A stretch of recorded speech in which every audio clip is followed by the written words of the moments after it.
So I was watching the news a few weeks ago and they were saying that protesters have started to burn US flags and Bibles. And I was like, wait, hold up. What does burning Bibles have to do with fighting against racial injustice or police brutality? Well, you can leave it to social media to fill you in on what's going on, and apparently people actually believe that the Bible condones racial injustice and slavery. What? Bro, what are you talking about, man? Is it true though? Does the Bible really condone slavery?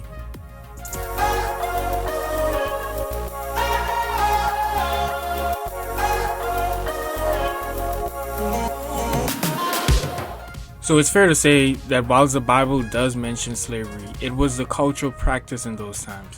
And we must agree that mentioning something and giving guidelines for it is different than condoning it and saying that it's moral.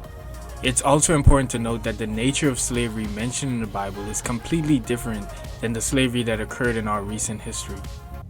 When white people oppressed black people and took them as slaves, they actually kidnapped them, removed them from their home, sold them. They were beating them, killing them, torturing them, even raping them, just because they thought that black people was inferior, racially inferior to them. The Bible obviously doesn't condone that because, one, we're made in God's image. All men are created in God's image, and we're actually commanded to love one another. And there's even scriptures and passages in the Bible that says if someone kidnaps or sells someone else, then they should be put to death.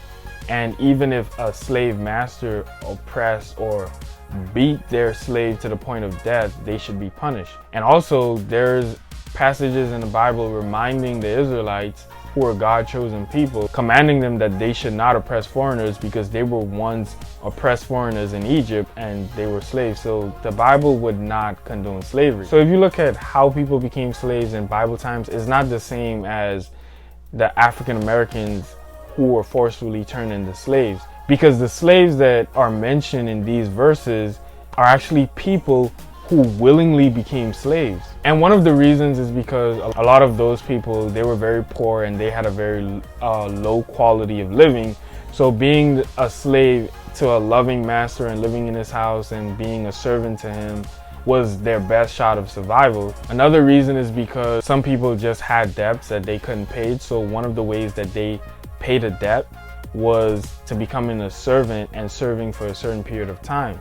And that's the same thing that was happening. That's how most people became slaves in those days, because they had a debt that they had to repay, and that's how they did it. But the point is, they willingly decided to become slaves or become servants for whatever reason that they had. They weren't forced to like black people were. Well, this actually reminds me of an anime that I watched and really enjoyed called The Heroic Legends of Arslan. Arslan was the prince of a very prosperous kingdom that was ruled by a very fierce king. However, when his people went to war, they would bring back the conquered people to work as slaves in the kingdom.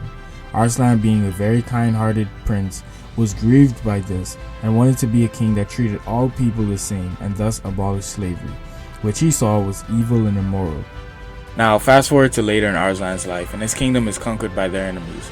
Arslan and his loyal companions are on a journey to raise an army and recapture their kingdom. In episode 10, he takes a visit to Kashan Fortress to seek the aid of one of the nobles there, Lord Hodar. Hodar owns slaves, and when he learns about Arslan's ideologies, he betrays the prince, and a battle breaks out. Arslan's company defeats the fortress lord and kills him in the process. Then Arslan goes to test his ideology and free the slaves of Kashan Fortress. I bring good news. From this day forward, you are all free. Maybe I'm not being clear. You're not slaves anymore.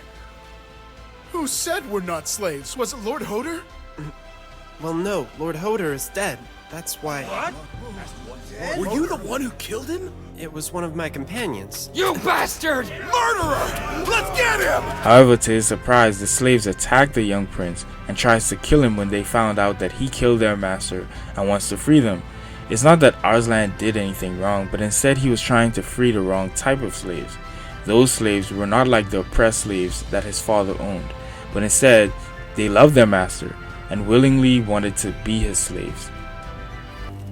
5 years ago, when my father died and I took the title, I freed all the slaves on our holdings. After doing so, I left for the capital. I returned after some time, only to find that the slaves had also returned. In a society like ours, being a slave with a generous master can be easier than being free but poor.